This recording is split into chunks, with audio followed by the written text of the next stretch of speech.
Hello, I'm Kathy Kelly, the editor of books at the Omohundro Institute. Thank you so much for joining us today. It's my very real pleasure to welcome you to our very first OI author conversation. This is one of many virtual programs that the Omohundro Institute is sponsoring this year. And this particular series, the OI Author Conversation Series, aims to open up questions about the processes behind the books that we're publishing. We want to raise questions about how we research, how we write, and most especially, how we think about the past. This conversation will be recorded and archived, and our hope is that it will prove generative not just today, but also in the weeks and months ahead. Today, we're going to be hearing Carolyn Eastman and Sophie White talk about the challenges and rewards of telling unconventional life stories in vast early America. Before I introduce Carolyn and Sophie, though, I wanted to offer a few introductory framing remarks. Although we're not in Williamsburg, William and Mary acknowledges the indigenous peoples who are the original inhabitants of the lands our campus is on today. The Chiricahua, Nottoway, Chickahominy, Eastern Chickahominy, Mattaponi, Monacan, Nansemond, Nottoway, Pamunkey, Patawomic, Upper Mattaponi, and Rappahannock tribes, and we pay our respect to their tribal members, past and present. I also wanted to offer a few words about process. We're aiming to save some time at the end for questions, but because we're a very big group, those questions are best entered into the chat box, and I'll be monitoring them, and we'll pose them for Carolyn and Sophie at the end of the program. And now on to introductions. Carolyn Eastman is Associate Professor of History at Virginia Commonwealth University and the author of A Nation of Speechifyers, Making an American Public After the Revolution. That book was a finalist for the Berkshire Prize, and it won the James Broussard First Book Prize offered by the Society for Historians of the Early American Republic. It's a terrific book, but that's not why she's here today. She's here today because of her forthcoming book, The Strange Genius of Mr. O, The World of the United States' First Forgotten Celebrity, which was described by one early reviewer as a page-turning book that reads more like a mystery novel than the work of a professional historian. And that book will be published by the Omohundro Institute and the University of North Carolina Press in March 2021. Sophie White is Professor of American Studies at the University of Notre Dame. She is the author most recently of Voices of the Enslaved, which one reviewer aptly called a genre-busting book. Voices of the Enslaved has won, to date, the AHA's James A. Raleigh Prize, 4 other book prizes, and it's currently a finalist for the Frederick Douglass Book Prize offered by the Gilder Lehrman Institute and the Sterling Stuckey Book Prize offered by the Association for the Study of the Worldwide African Diaspora. So, let's go ahead. Oh, and I wanted to mention as well that Sophie is currently at work on an open access digital supplement to Voices of the Enslaved that will be available on the OI Reader. Okay, now let's get started. I wanted to begin by asking Carolyn and Sophie, why did you want to tell these particular life stories? Carolyn, why don't you go first? We'll go alphabetically, at least for this first question. Okay, well, let me first just say what this book is about. So my book follows the career of an eccentric performer who became a celebrity in the very early 19th century. So this was a man who, as he became more celebrated by the public, also grew increasingly narcissistic and grandiose in his ambitions. He had a very well-known addiction to opium. He told his American friends that he was due to inherit an earldom in Scotland. And my favorite bit is that when he got up on stage to perform his eloquent orations, he wore a toga. But so even though I have this sort of eccentric person to study, the book is really just as much about the United States that loved him. Historians who specialize in this period know how fractured and how divided the country was at that time, but most other readers don't really know what those divisions those regional jealousies, the differences between urban and rural areas felt like. So for me, telling Ogilvy's story allowed me to tell a bigger story about the United States during this really fragile period of its history. And his career was really remarkable. I mean, at a time when the United States had only 19 states in it, he visited 17 of them, as well as 2 territories and parts of Lower Canada. So he spent 10 years just constantly on the road, moving from place to place. So what I found was that his very celebrity gave all of these different warring parts of the United States a place to sort of meet in the middle. So it wasn't that he brought the United States together. Some people hated him or mistrusted him or felt that his talents didn't deserve the celebrity that he had received.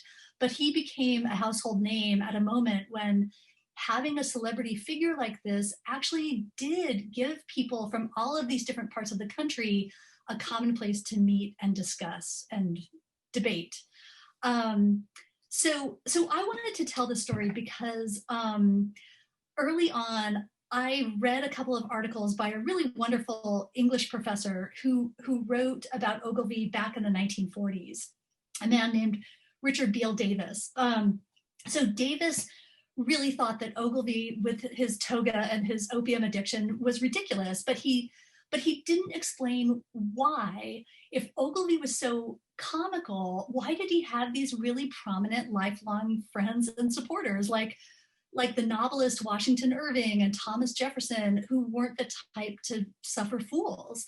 And so very few other scholars have really noticed Ogilvy, but when they did, they also sort of treated him like a joke of history, like, look how gullible people in the past were to have admired this nutcase. And that attitude really rubbed me the wrong way. I mean, it flies in the face of everything we learn as historians. We learn not to treat people as stupid or misguided or weird in the past. People in the past are never just one-dimensional.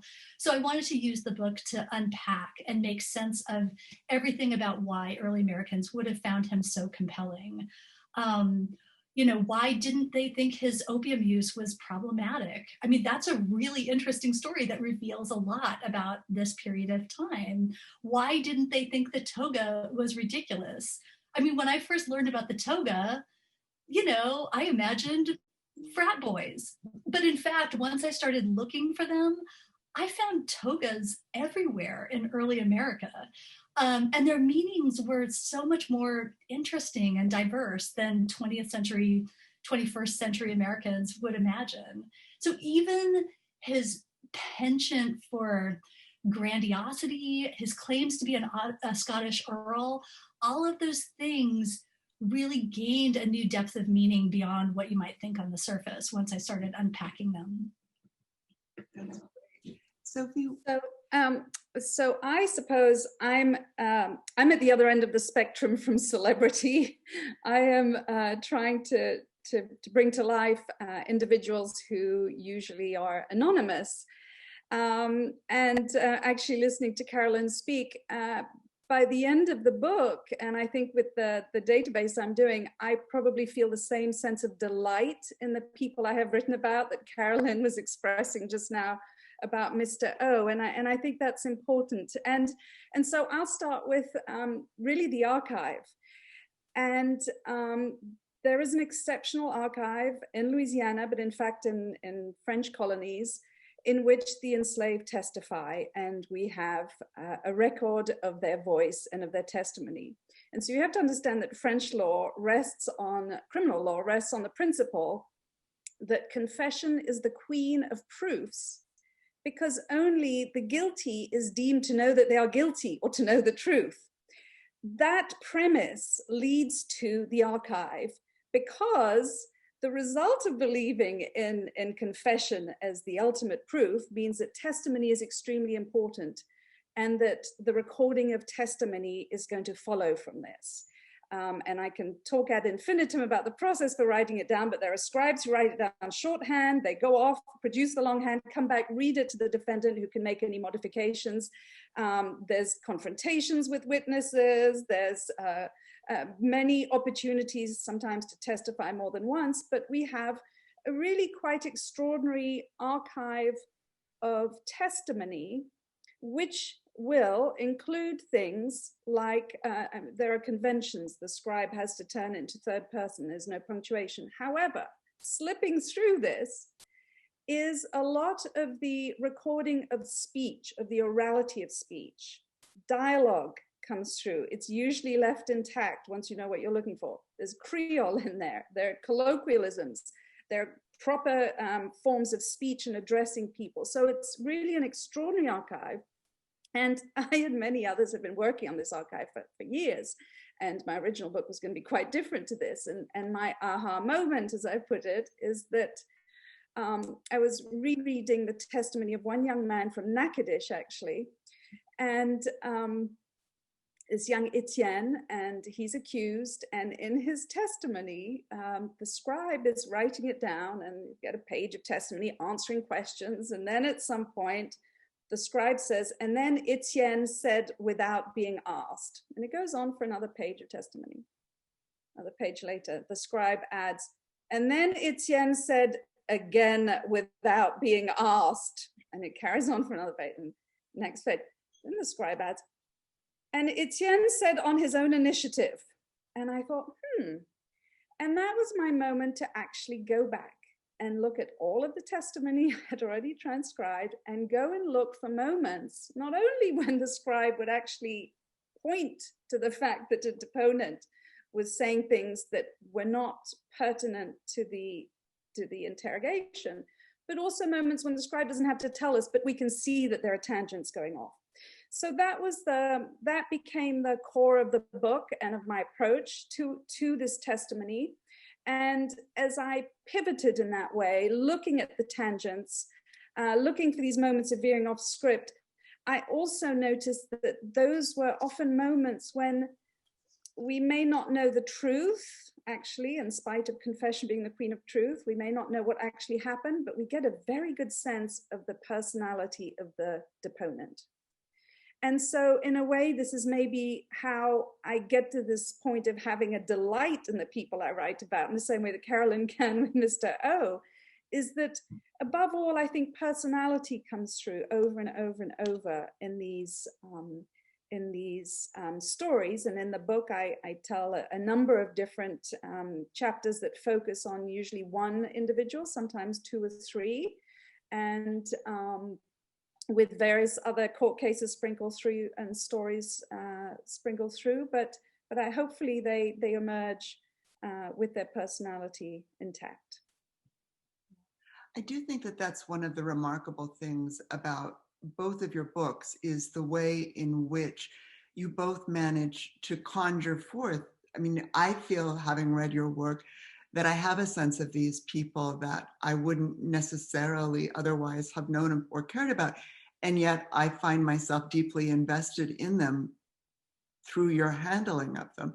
And I think that that's something that might be worth pausing to think about just a little bit right now. And that is that people picking up history books often imagine the process of writing history as being a dispassionate, rational, fully rational approach where you're just laying out the facts and lining them up, as Henry Ford said, one damn thing after another until you eventually have a narrative, right? But one of the things that I think is evident both in your books, but also in the kinds of things you're saying today, is how deeply personally invested you both become in the subjects that you're writing about. I don't know if that's something that you want to comment on, but it does seem to me that both books carry a profound sense of investment. Sophie, do you want to go ahead? Yes, I mean, I think I do feel the weight of the individuals I'm writing about. I feel the weight of the anonymity of most enslaved people. I feel the weight of their voices that are so precious. Clearly, I would love to be able to write a biography of the caliber of Carolyn's about any one of these individuals, and I can't. So I feel the weight of what is lost about their lives. And it probably galvanizes me all the more to uncover as much as I can, to contextualize as much as I can, to understand the archive and understand their words within it. But yes, I suppose I would call it, I do delight in their character, in the way they speak. One of the people I write about is a middle-aged woman who's attacked by a French soldier, and part of her deposition in court is actually taking the high road and presenting herself as a figure of moral authority over a young French soldier. And she does it through her language and her speech and her allusions to God and telling him off. But she also does it through signaling to the court that she is a woman who wears a corset, which is not the lurid garment we tend to think of it today. It's the garment of respectability in the 18th century. So she's using both verbal and non-verbal sources. So I delight in those moments of seeing that, but I also feel the weight of the work that is needed and of what is lost. What is lost. Yeah, I found myself a little bit torn on these questions about my personal investment, because Ogilvy, he was a difficult guy. I mean, he was, as I say, prone to a kind of self-exaggeration. He was a performer. I mean, and so we can all imagine all of the kinds of, I don't know, both the really appealing aspects of engaging over a long period of time with a performer, but also being exasperated by that person. I mean, I found myself thinking over and over when I was writing this book about Laurel Thatcher Ulrich's book, A Midwife's Tale, from, what is it, almost 30 years ago. It's a wonderful story in which she tells a story about a long forgotten woman, but also toward the end of the book really brings to the fore the way that Martha Ballard, the midwife, could be difficult and petulant and misguided. And I wanted somehow to tell the story about Ogilvy in ways that revealed that this is not necessarily somebody we should admire all the time. This is a three-dimensional human being who had problems, who, really, to a large extent, wrestled with emotional stability, and wrestled with the phenomenon of celebrity. I mean, the more he became well known, the more that really weighed heavily on his ego. I realize I'm using 20th century terms from psychology, which, obviously they didn't have at the time, but people at the time complained about his self-involvement. So he wound up being somebody who I both wanted to rescue from history's dustbin, but also someone who I wanted to characterize as a fully realized, three-dimensional, often problematic person. So, yeah.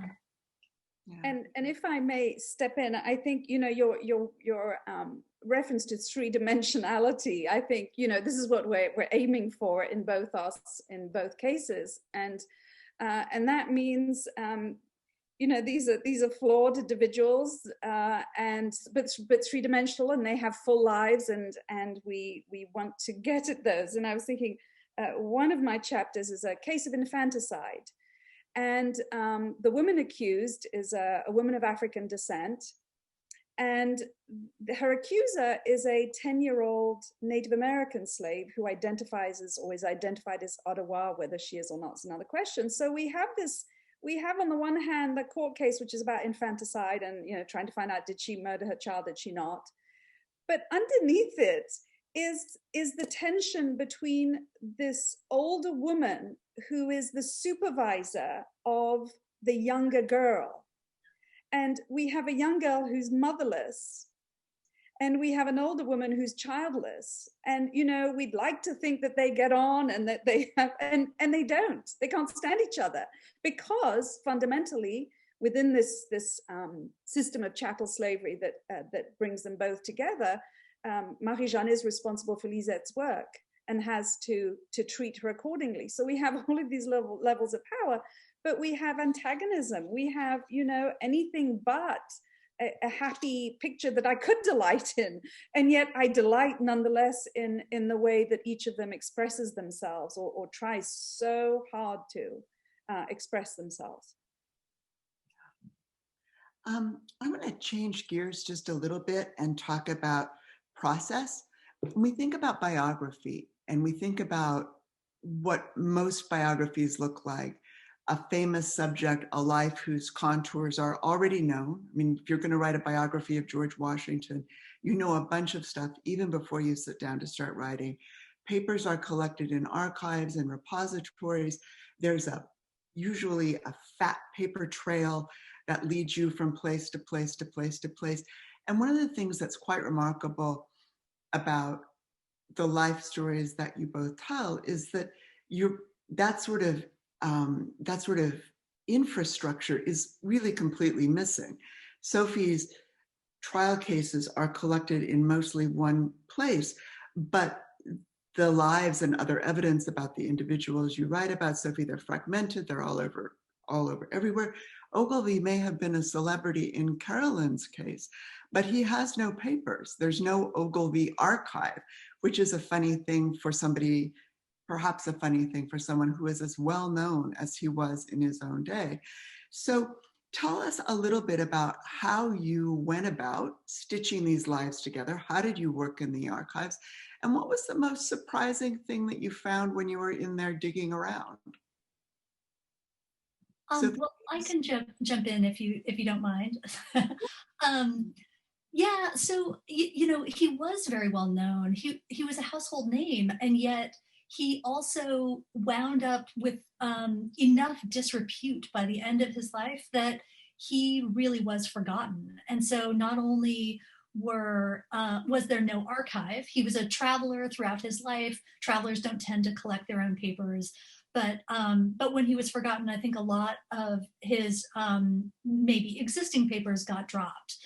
So yeah, I think that there's something really important about the process of seeking out these materials. I mean, I wound up just sort of going over as much as I could every place where he had been. So looking for records about him in Montreal and Quebec, where he lectured, looking for records about him in Kentucky. I found several of his unpublished and unattributed lectures, full sort of transcripts of his lectures at the Filson Historical Society in Louisville, which I only recognized because of the subject matter and because of his handwriting. And so, yeah, stitching everything together was, I think, really, it was a difficult process. So you asked about the most surprising archival find. And if you had all read the book, I would tell you the real answer to this question, which I deal with in the last chapter of the book. And it has to do with his mental state, because very late in my research, I discovered a lot of what drove Ogilvy had to do with how he managed his emotional life. But instead, I'm going to tell you about how I begin the book. So Ogilvy was born and raised in a remote part of Scotland outside of Aberdeen, up on the northwest coast, and I found it really difficult to get a full picture of his childhood because, you know, none of his family's papers have survived. I looked everywhere, and then I discovered through the thinnest of all possible threads that as a college student in Aberdeen, he had written a poem called the Ogilvy Ad. He was 17 years old. And with a title like the Ogilvy Ad, you know, you might be thinking about a poem like the Iliad, right? book about noble and heroic actions, but actually this poem was co-written by Ogilvy and one of his fellow college students, because the two of them had actually gotten into a fight on college grounds. But if they had continued to have a fist fight, they could have gotten fined by the college, and neither of them had much money. So instead, they took their duel to poetry. So the poem goes back and forth between these two authors in which they ridicule each other, they insult one another. So it's essentially a duel fought in words, a duel at 10 syllables a line. And in fact, they were inspired by a wildly popular 18th century poem by Alexander Pope from earlier in the 18th century called the Dunciad, in which he made fun of his critics. And I should say, they were not the only people to draw on Alexander Pope. I mean, even in the United States, satirical poems called the Jeffersoniad and the Hamiltoniad were published. But so in this poem, Ogilvy's classmate makes fun of his clothes, his academic pretensions, even his personal hygiene, which apparently was pretty disgusting. I mean, 17-year-old boys, you can only imagine. And then when Ogilvy took his turn, he accused this classmate of plagiarism, of being a bad poet. So having the poem to draw on and to quote from, I was able to bring out this whole world of Ogilvy's poor but educated family, the world of college boys in the 18th century, the world of honor culture at a time when honor culture, encompassed everything from fighting duels with pistols all the way down to manfully having words with another man to uphold your own honor. And most of all, how this was a moment in time when eloquence and verbal dexterity and ambition and manliness all merged together. So sometimes, I had to, because of the lack of real substantial papers, I had to simply use what I had. And the Ogilvy Ad was a great find. In terms of, well, I was just, one of the things I picked up, Carolyn, which you mentioned here as well, which is quite handy. People who spent their lives on the move are hard to track. Itinerants with few possessions had no desk or attic or trunk in which to preserve their papers. I wish, in my case. So in terms of slavery studies, usually the more mobile you are, the more likely you are to leave traces and to be able to provide the basis for a full-blown biography. And so I'm, because you're leaving traces everywhere, so I'm thinking of Sue Peabody's Madeline's Children, Rebecca Scott and Jean Ebrard's book as well, John Sensback's work, James Sweet. These are biography of individuals that can only happen because actually they're moving around the Atlantic, or in Madeline's Children, around the Indian Ocean and the Atlantic, right? So that tends to be the model against which I push back, that model of biography that relies on these kind of rather exceptional figures who are leaving traces. And here am I working on court records in which I have fragments. On the other hand, I should say that for Louisiana, I have 80 trials and 150 voices, the testimony of 150 enslaved individuals who appear. I also, for this book, did research on the Indian Ocean court trials. I am from Mauritius in the Indian Ocean. I care very much about, certainly for the French Empire, thinking of it in its integrity, French colonial empire. And I looked at the French Caribbean trials as well. So we have a few more cases.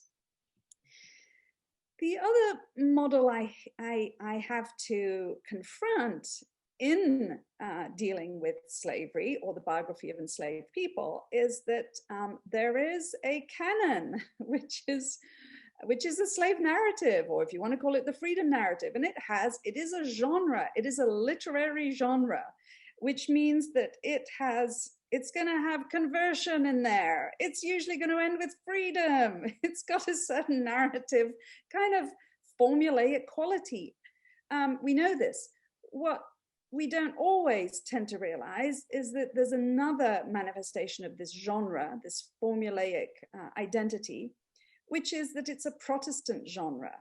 It's an abolitionist Protestant genre and it just does not exist in France. The French deal with abolitionism in different ways, and they're certainly not going to do it with this kind of Protestant kind of conversion narrative at the core of it.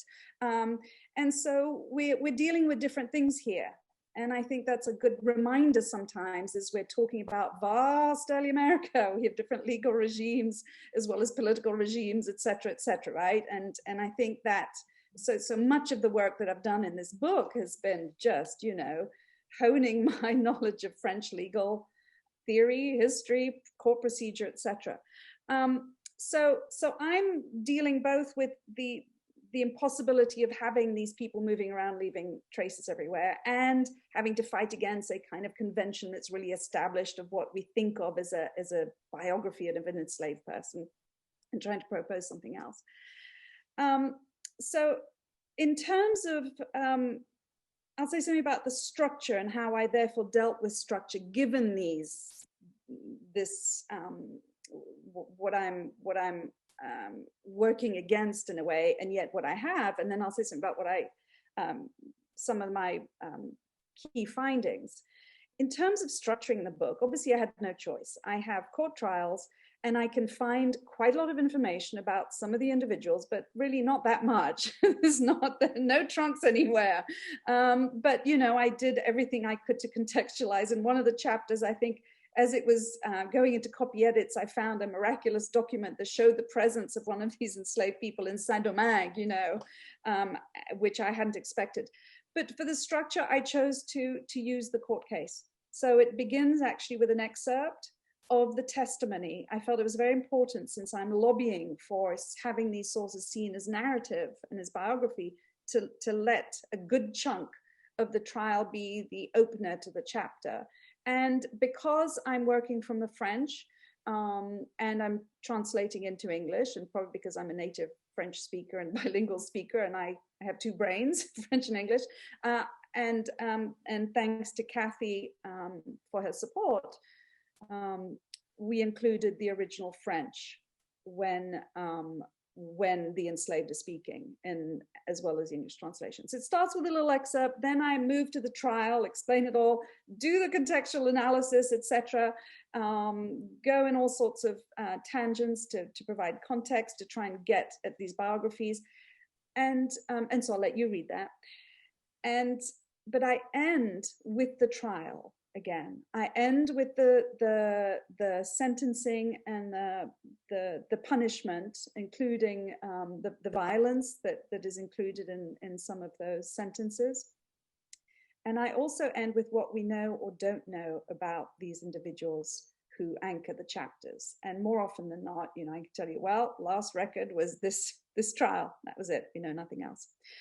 And so that's how I structured and dealt with this fragmentary aspect. And just to say that, I guess, two things that surprised me the most that I found in here in looking at these trials is that when these deponents go off on tangents, I was struck very early at how much of their testimony and their tangents were about love and longing and relationships. That is what they wanted to speak about most of all. And the other aspect that was surprising and that I end the book with is actually there are many critiques of slavery embedded in their testimony. And I see this really as intellectual critiques as well as emotional critiques of slavery, of the fact that they are enslaved. So I will leave that there. I have Sophie, that was one of the most remarkable things about your book, I found, the way that you unpacked that critique of slavery. And I mean, I was initially so drawn to the way that you are able to show the particular speech patterns and ways of describing themselves that the enslaved had. But yeah, I mean, how did you wind up moving to sort of unpacking that critique of slavery? Because I just found that a remarkable part of the book. I think, Carolyn, you and I, quite like having our little ooh at the end. Here's been a lovely book about these personalities, narratives, biographies, etc. And oh, by the way, there has been a thread running through here, which is which is very much, when I mentioned this woman who's middle-aged woman speaking to a man who's about to kill her, attack her with a blade, and telling him off for not being as religious as she is, and talk about her corset. I mean, I will talk about that as an implicit critique of the premise of slavery, that somehow she owes him deference. She has to call him sir. She has to use vous. She has to kneel before him because even though he's just a soldier, lowest class that you can imagine. And at the end, I won't spill the beans, but it's quite a dramatic story, and quite a juicy, a juicy story, in which an enslaved man, more explicitly than we would usually hear, questioning the premise of not being able to police a white man for something that is an egregious act simply because the witness is enslaved and the person perpetrating it is white. So I felt it was very important to point those out. It took me a while to realize them all and to hear them all. And often, as I talk about at the end, this is the balance between what is spoken and what is unspoken. And they often work in collusion. There's some things that are not brought to the fore. For example, sexual abuse. It's not even usually alluded to. There are some things that do not find their way into the court archive that we know is happening. But there are other moments when the speech and the unspeech, and the silences work together. And I want to say, Carol, I mean, one of the things that's great about you and I doing a little double show here today is that we're both, of course, dealing with oral speech. And, I think in my first book, I thought about nonverbal. I work on material culture a lot, nonverbal versus verbal evidence as a way to think about the past. And here it's thinking about the verbal, but the difference between the written and the spoken. But in my case, there's this, I was wondering about, this oratory. I mean, we're both dealing with the performativity of speech as well. But in my case, perhaps there's a greater level of spontaneity because I don't know what the questions will be, even though they'll go off on those tangents. When we speak, we tend to we go off anyway. I very seldom hew to what I plan to say. But in your case, I assume that these extraordinary oratory speeches, oratory moments and rhetoric moments are rehearsed, right? I don't know if you got to, but it did strike me that we're working very similar ways of communicating. Right. Yeah, Ogilvy earned his renown for his oratorical performances on stage, in his toga, which were very much rehearsed, very much sort of memorized, and everything down to his elaborate language of gesture that he used while he was on stage. But he also built his celebrity when he went into people's parlors or attended dinner parties with wealthy patrons and other figures who could possibly help him, could help sort of move his career forward. And I think in some ways it's those that I wish I had more information about, because by all accounts, he was wonderful on stage, but he was something extraordinary when he was in a conversation with people. And I only had little hints of that going down. Sometimes, well, in our geekier moments, we wonder, whether you would want to attend a gathering with a person you study in the past, or how much would you like to meet them? How much would you like to see them sort of in action? And in Ogilvy's case, I would love to have been a fly on the wall to watch him sort of just reciting poetry in an informal gathering, because I think it was there that he really won over a lot of his most diehard supporters, from the novelist Charles Brockden Brown to his many society women who became his patrons and supporters. I think he had an amazing ability to bring together sentiment and reason and poetry that meant so much to people at the time and weave it all into these very affecting and just sort of touching moments of speaking to larger issues having to do with civic culture in early America. Yeah, I would love it. One of the things that I think comes through very nicely in both of your projects is the way that you both focusing on very, very different subjects and indeed looking at very, very different worlds. The early 19th century US is very different from, mid 18th century French Louisiana, obviously, but that the way that you both draw in all kinds of evidence to help us get a better, fuller sense of what this orality meant, whether it's the orality in the speech of enslaved who are offering testimony, or whether it is the speech of James Ogilvy putting on a toga and declaiming from a lecture hall. You both draw on things like, for example, material culture and different kinds of contexts that really do, I think, take accounts of speech or transcriptions of speech that might otherwise be, frankly, kind of flat, and make them richer than they are. And I don't know if you want to talk about the sort of the intellectual and the creative process about how we're reconstructing that. I mean, Sophie, you did a lot thinking about the material culture of the courtroom, the material culture of testimony. Carolyn, you did the same thing when you recreate these spaces that Ogilvy speaks in. And I think I would be interested to hear you both talk a little bit more about that.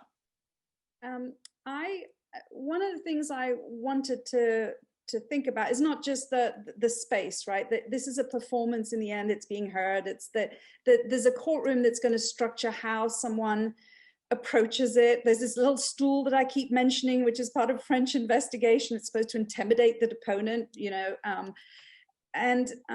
so there's a space of the courtroom, but there's also how the deponents think about speaking before, a room of judges. There are no juries, no public audience in this French court. And so I looked, for example, at West African storytelling traditions. I tried to think about if someone was accused of a crime in West Africa, how might that happen? What does one do? Does one get, how does it work? What is the process? So that if not all of my deponents are born in West Africa or have that memory, perhaps there is somehow still some way to think about, because they probably did hear storytelling and stories being told. And it led me to think, for example, not just about what's told in the courtroom, and I mentioned there are usually multiple times in which a deponent will get to speak, but that they usually refer to the people they had told what this testimony is about. So the final case, which is an enslaved witness to a Frenchman's act, that enslaved witness, he is François Xavier, keeps telling him, well, I went first, I couldn't do anything because I'm a slave and I can't do anything. So I went and told this person I saw on the street, and I told them to go. And then I told my master, then I told this person, and I told them, and then I went to soldiers, and then, this constant repetition of, so I think I wanted to enlarge how we think about narrative, and especially how we think about speech and how we think about the different traditions of storytelling that might come through, that might be gendered, male versus female, as well, given the people I'm writing about.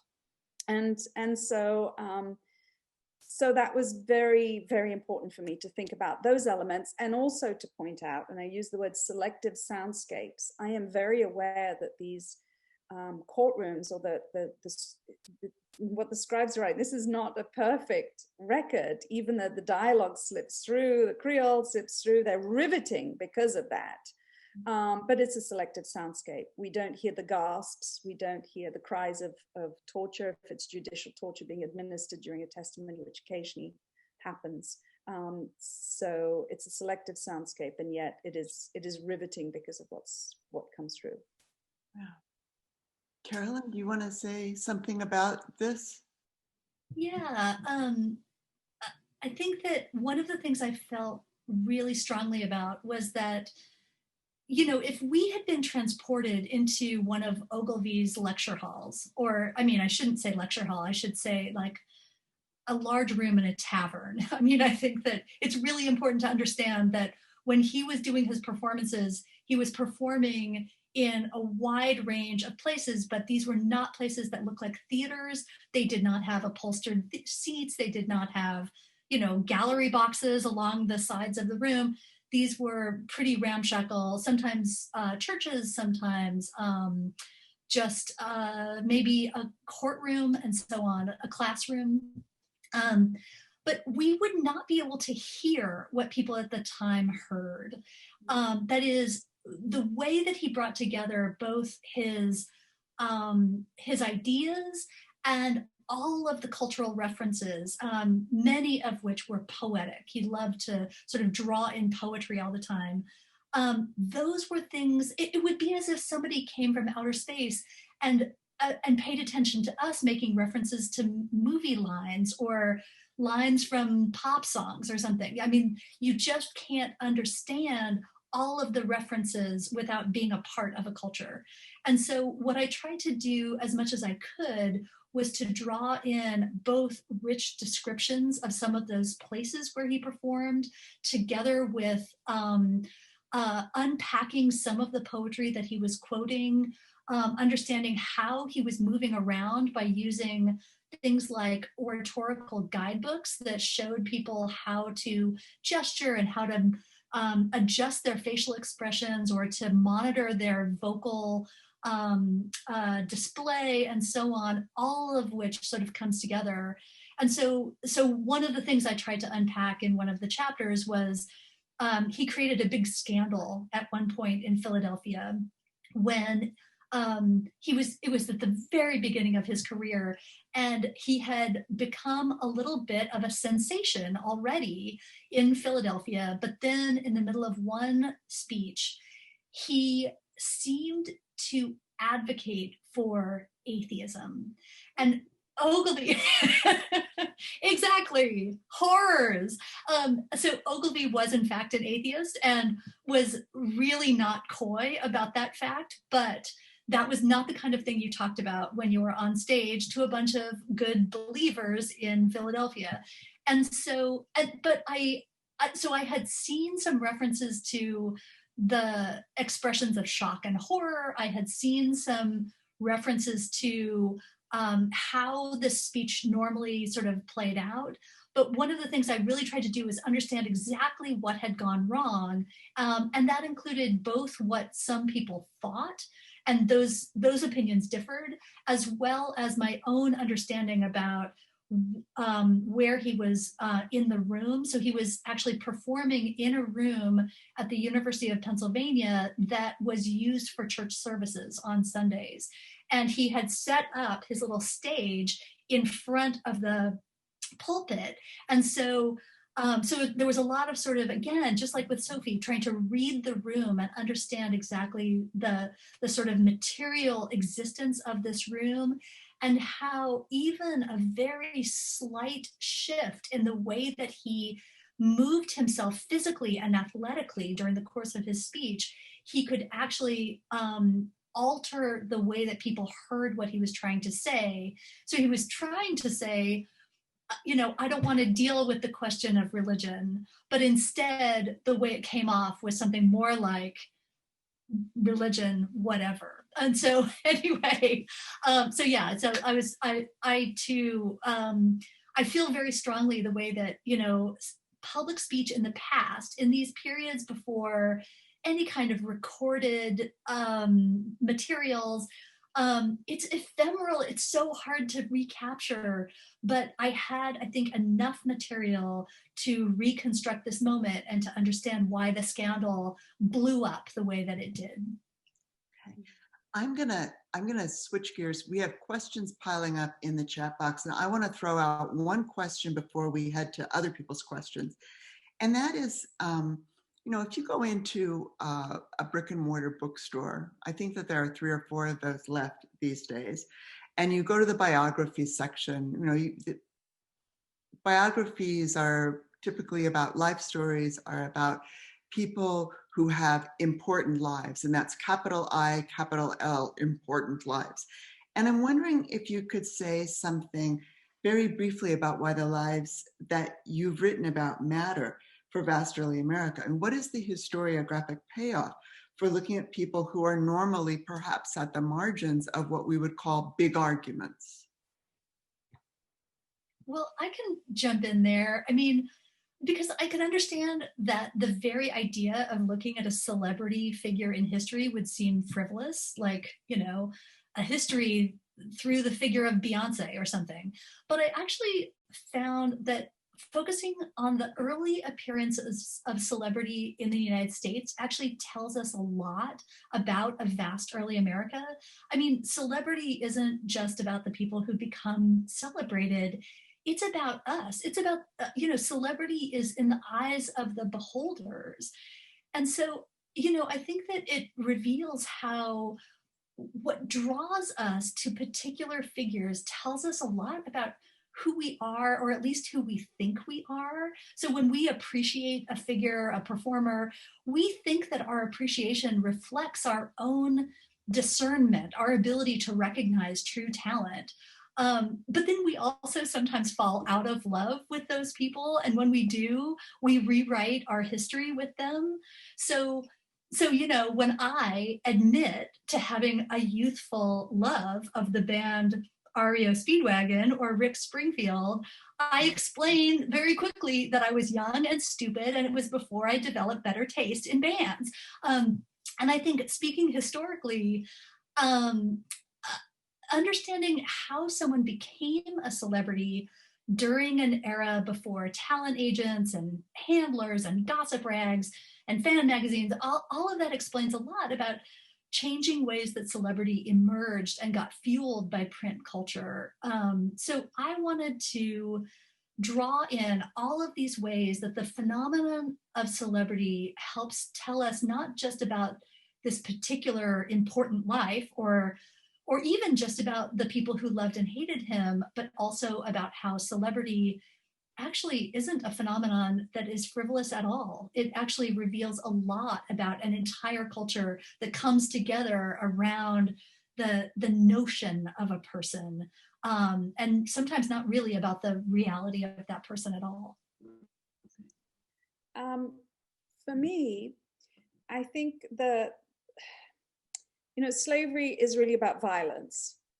And as Vincent Brown recently put it, the regime of terror that is relied upon, that is needed to enforce. There are other mechanisms and other means of enforcing slavery, but the violence is everywhere. It's in the court trials, of course, but it's in daily life, mostly undocumented, mostly extrajudicial.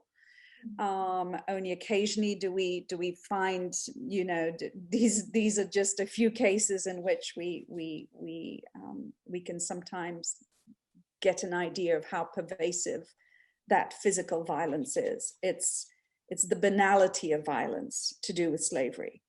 And I say this because that is, the other subtext or the context or the big text for an enslaved person's appearance in court. It's not just the risk that they're running in their testimony, even if they're witnesses or victims in terms of sentencing, but also when they're handed back to the people who they're enslavers, and the punishments that might meet them there. So we have that context, and yet here they are going off on tangents. Here they are talking about their lives. Sometimes in just short snippets, a reference to, we were asleep at night in our cots at the door of our cabin. Think of all those subjectives there, right? And our cabin, our bed, in our house. These are two runaways, right? Claiming that space. And sometimes more profusely, like my young man who page after page after page is adding more details. They're speaking, and so for me, I suppose ultimately, what is the payoff? The payoff is we're still dealing with the legacies of that violence, and we have a movement called Black Lives Matter, and one of its slogans is say their names, say her name, say his name, say their names. And I feel that I'm trying to maybe not so much say their names. I'm trying to let them say their own names. And if I've done my job right with this book, I'm allowing them to tell their own stories in their own words. And that means to me that we owe it to them to pay attention and to listen and to try and hear what they're saying. That's pretty great. It's a good place to pivot to some questions. And I think the question to start with is the first, and that's offered by Anne Little. And she wanted to know that she wanted to ask both of you, in writing for a wider audience beyond academics, something that you both do beautifully, did you have an ideal reader in mind? Who was it that you imagined reading over your shoulder? Well, I can I'll answer start. That. Oh, Carolyn, no, Sophie, no, you go ahead. I'm just thinking of this off the cuff here, but probably Oprah Winfrey, so that she'd get it in her book club and have other people read it. And it's why I'm interested in doing this database project, in which there will be just testimony there. They're riveting. There you go. Or maybe Nicole Hannah Smith, so that she can integrate in the 1619 project and other people read it. Okay, now I want that to be my answer. But I was going to say that my ideal reader is actually my mom. Someone who is, interested, but doesn't want to read an academic-y kind of book. I mean, when my mom read my first book, she said very generously that it's very smart. And and I appreciate that, but I also wanted her to enjoy it. And so I think, that I have thought about that so many times as I was writing this book, thinking about reaching out beyond the sort of smaller academic circles that I live in, and reaching people like my mom. I want to follow up on both of your answers to that, because one of the things that I've encountered working as an editor, and I'm thinking not just of the kind of work that I'm doing at the OI, but going back to writing, or rather editing the Journal of the Early Republic, thinking about working on commonplace. I talk to a lot of people about what they want to do with their writing, and overwhelmingly, they say that they want to reach a wider audience than simply the small coterie of scholars who are essentially paid to be interested in the things that they write. And yet, our graduate educations are all about teaching us to write for that coterie of scholars. You both have succeeded we'll just leave it there, in writing books and writing in ways and opening up your subjects in ways that really do reach beyond the scholarly to hit a crossover audience. It's one thing to say that you aspire to that. I would like to hear you both say more about how you actually did it. What were you thinking about as you were writing and rewriting and writing and rethinking and rethinking and rewriting? Because I got to watch over your shoulders while you were doing it. The folks who are listening in and watching today, they didn't see that. Share some of that with our audience, please. Well, Kathy, you also know that it was a long process, right? I mean, I experimented with things that I ultimately pulled back from. I experimented with things like using more of the first person in a lot of my chapters that I ultimately dropped because,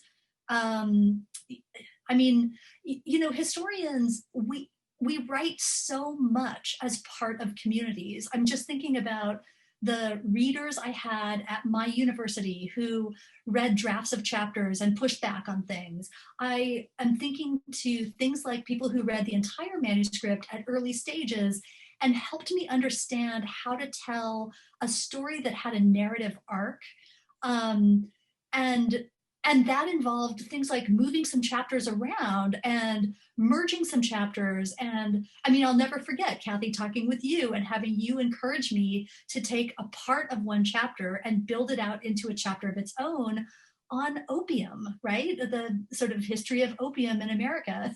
And so I have to say it was a long, hard process. And yeah, it just took a lot of trial and error. But I mean, I also felt very strongly that I want historians to read this as well. I don't want just people in a smaller circle to read.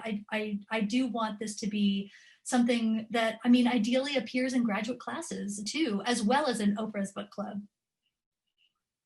For me, I should preface, I mentioned already I'm from Mauritius, and I had my schooling in French until I was 16, when I suddenly had to do math and English and history and English literature for the first time. And so it's taken a long time for me to feel my English is actually quite solid, because I didn't really have any serious instruction in English, but I spoke English. And so I think for me, I don't know if this is helpful to the average person who's not in my situation, but I think for me, especially as I write more now at this age and thinking about the next, or this stage rather than thinking about the next books, etc. I hear what I write. That has helped me, I think, probably the most in terms of developing my writing style, is I try to hear it rather than read it on the page. And I think it's easier for me because English was oral. That's how it was a spoken language for me until I was 16. And so I hear the cadences, and that helps me. And in fact, when I'm teaching with my students, if anyone has challenges with their English, it's my go-to. Read it out, hear it out while you're writing. And I think I'm probably pushing that more and more, and finding it quite satisfactory. I like that. It stops me from having very long, unwieldy sentences of the kind you learn to write in French, and maybe hopefully sounds and is approachable and helps me avoid some pitfalls. It's my technique. That was terrific. I am getting frantic pings that I am running over, that we are running over our allotted time. I'm getting private messages from people who are saying that this was lovely and they have to go because the hour is up and they're on to their next thing. I did want to thank you both again so much for participating in this, and so much for launching this series. It's been a delight working with you all the way along, and this really has been something very special. Thank you so much, and thank you all for joining us for our first OI Author Conversations. Bye-bye. Thank you.